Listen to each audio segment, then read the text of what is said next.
Ne-am întors în direct. Am tot răsfoit proiectele acestea ale dumneavoastră și, sincer, sunt impresionată de ceea ce ați făcut de-a lungul timpului cu copiii.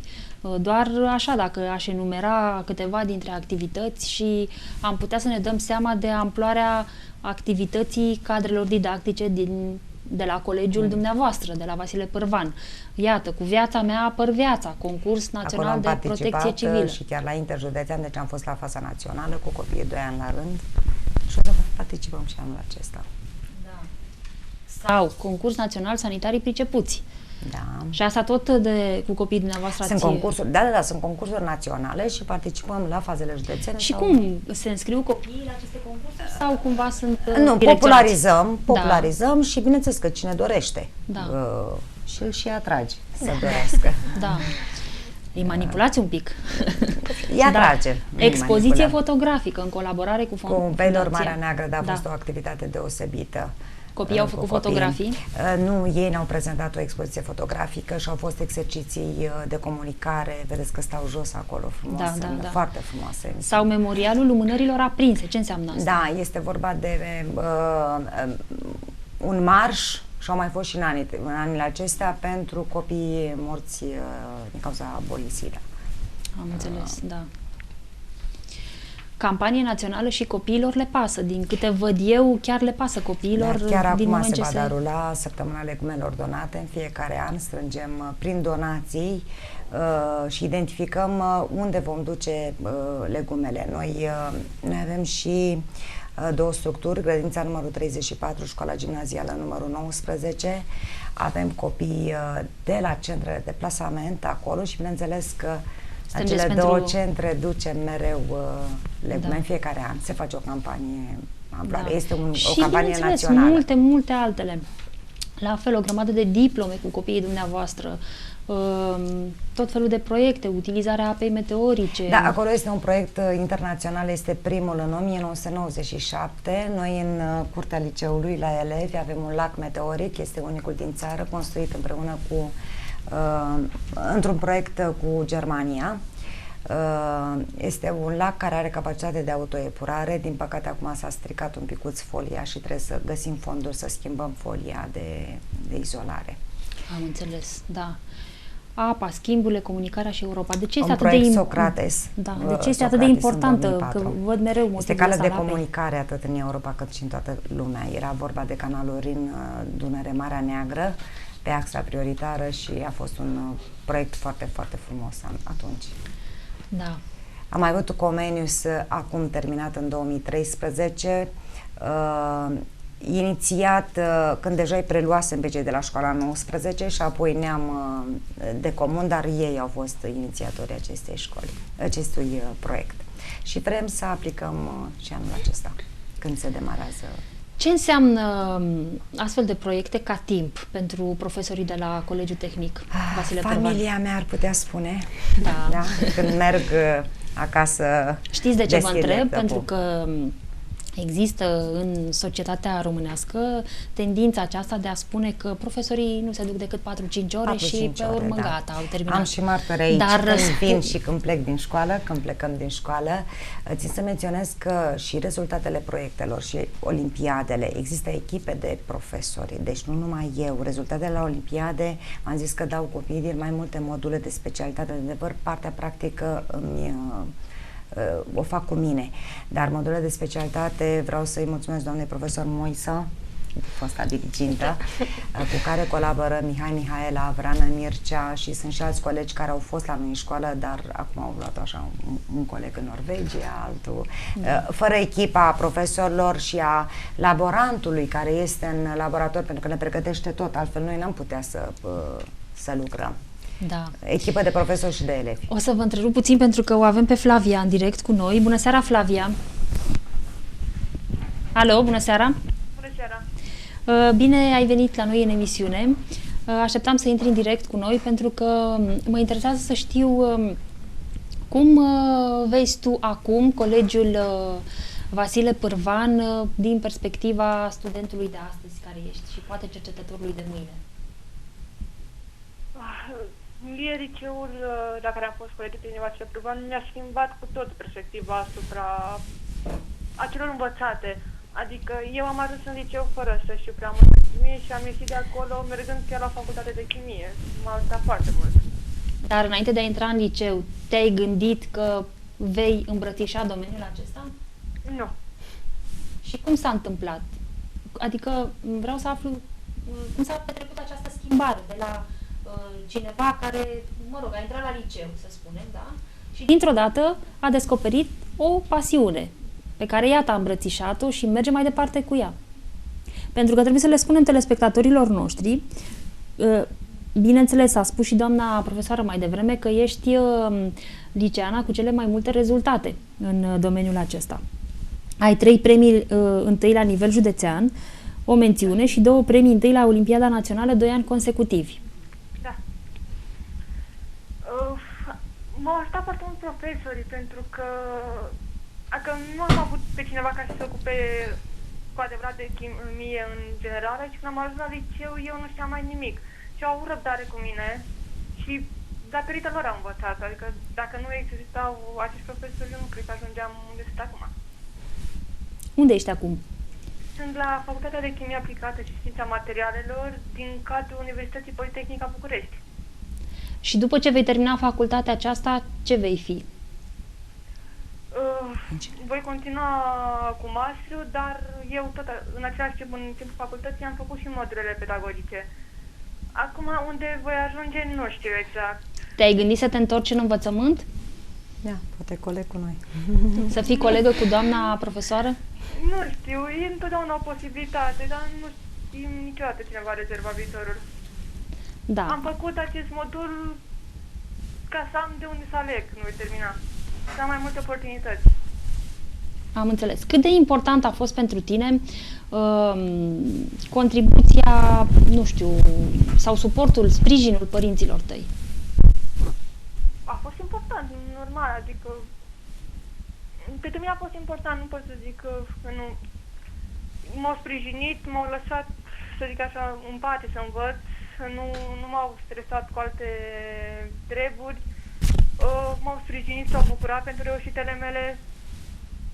Și cum ai fost tu primită de ceilalți liceeni? În liceu, de obicei, copiii sunt răutăcioși, așa. Or să... Eu știu că, de exemplu, când am fost eu liceană, unii spuneau că sunt occilară, alții spuneau că de ce citesc atât de mult. Răutăți din acestea teribiliste. Eu nu am pățit așa ceva pentru că am fost un colectiv foarte strâns în liceu. Să nu spui că erați toți olimpici. Nu, Doamne ferește, dar... De ce, Doamne ferește? Ar fi chiar frumos să fie o clasă numai de olimpici. Eu nu am fost numai olimpică în liceu, eu m-am implicat și în alte activități împreună cu colegii mei. Eu nu am definit doar statutul de olimpic în liceu. Știi de ce te întreb? Pentru că vreau cumva să aducem în fața publicului faptul că olimpicii nu sunt niște copii ciudați care nu fac altceva decât să stea cu nasul în carte și nu mai știu nimic despre realitatea înconjurătoare. Pentru că, iată, așa cum spui și tu, elevii olimpici sau nu se implică în tot felul de activități, de voluntariat, de, nu știu, de cultură generală, concursuri, da. Iar aceste lucruri îi ajută, nu? Pe tine te-au ajutat sau nu? Da, în primul rând am cunoscut mai multe persoane, și din alte zone, și din Constanța, și din alte zone, din alte județe, care au venit cu idei total străine de ale mele, foarte diferite, și am făcut schimb de idei, am cunoscut și alte părți ale poveștilor, să spun așa, a fost experiența asta a ta de olimpică și de om care s-a tot dus pe la concursuri, te-a ajutat să te integrezi mai bine în București? Da. Da? De exemplu, în momentul ăsta, colega mea de cameră este o fostă olimpică din alt județ cu care am stat în cameră când am fost la Olimpiada din clasa 12-a. Ne-am întâlnit amândouă aici. Da. Și m-a ajutat pentru că mi-am găsit o prietenă. Am înțeles, da. Foarte frumos.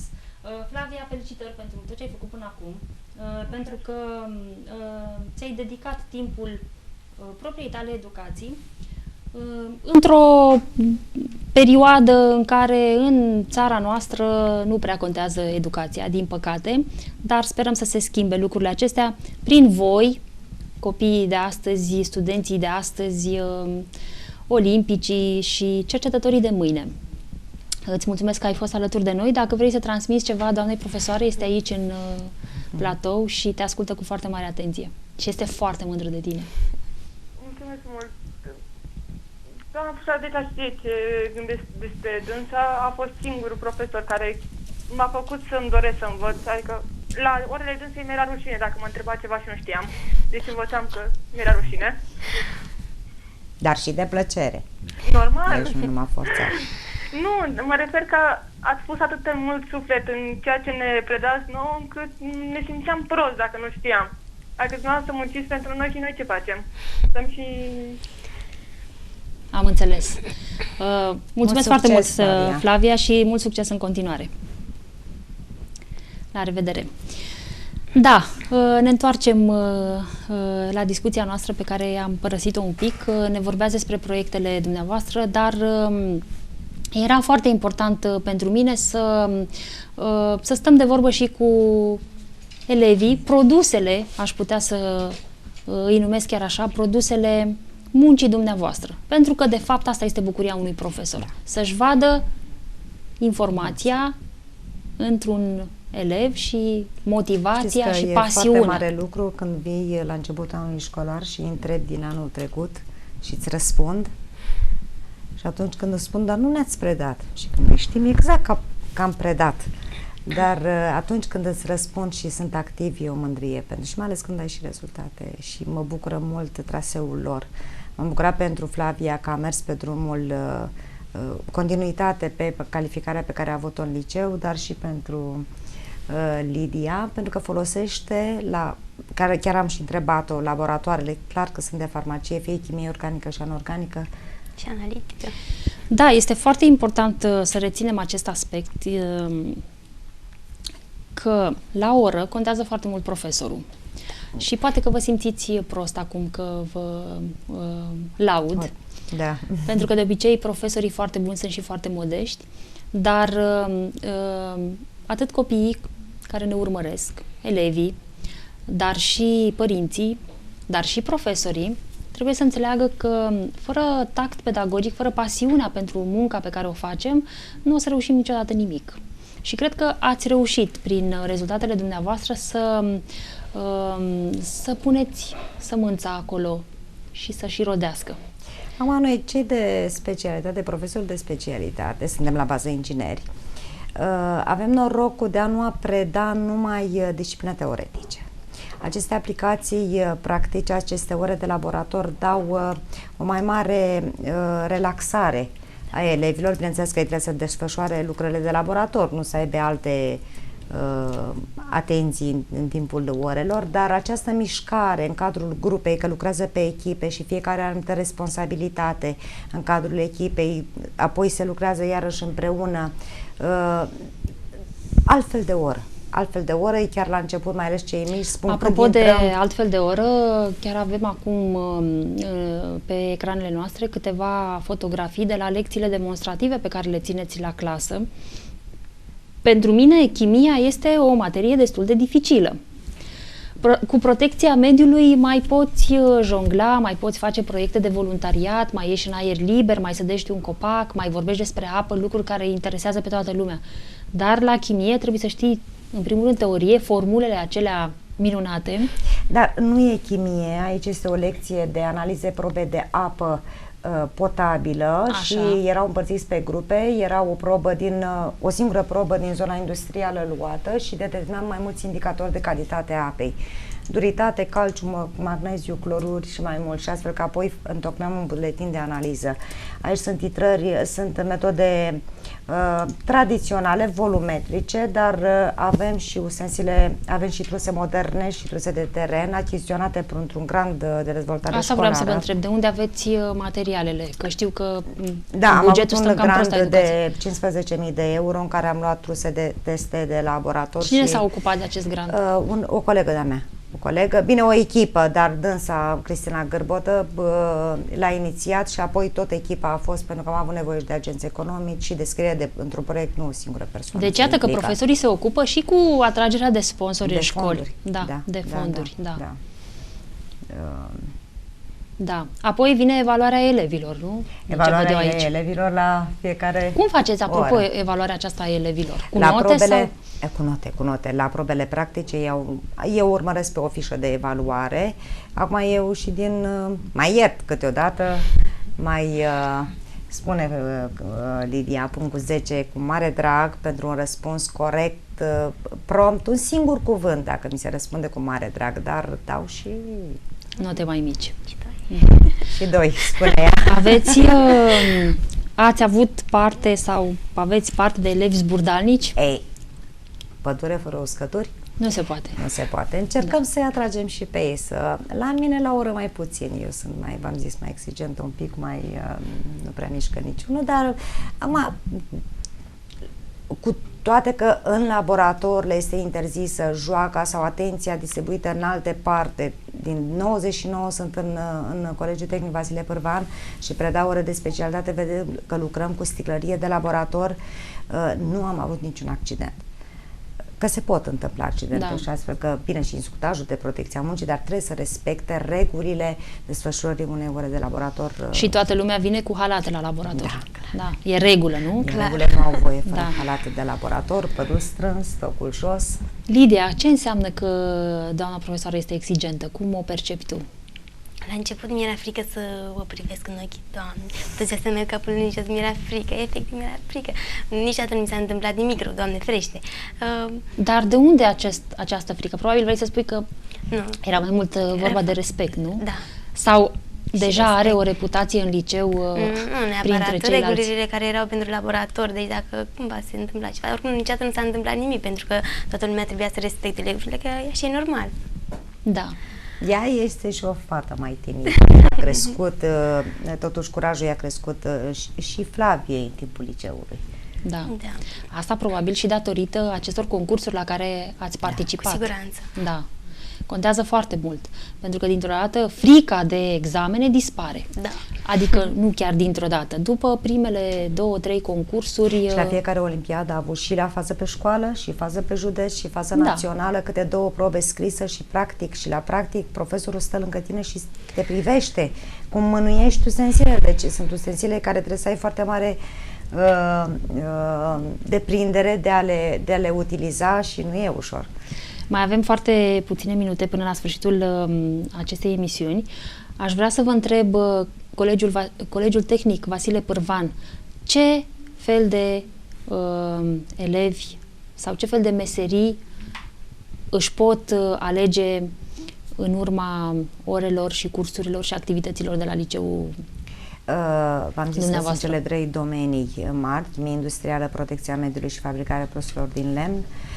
Vrem anul acesta să ne autorizăm pe postliceală, pe transport țiței și extracție de țiței, o meserie mai căutată pot urma.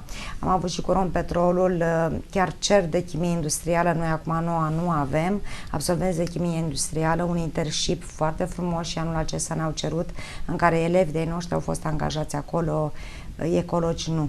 Încercăm cu Raja, Agenția de Protecție a Mediului. Cât de important este să avem cât mai mulți ecologi la noi? Este o meserie de viitor.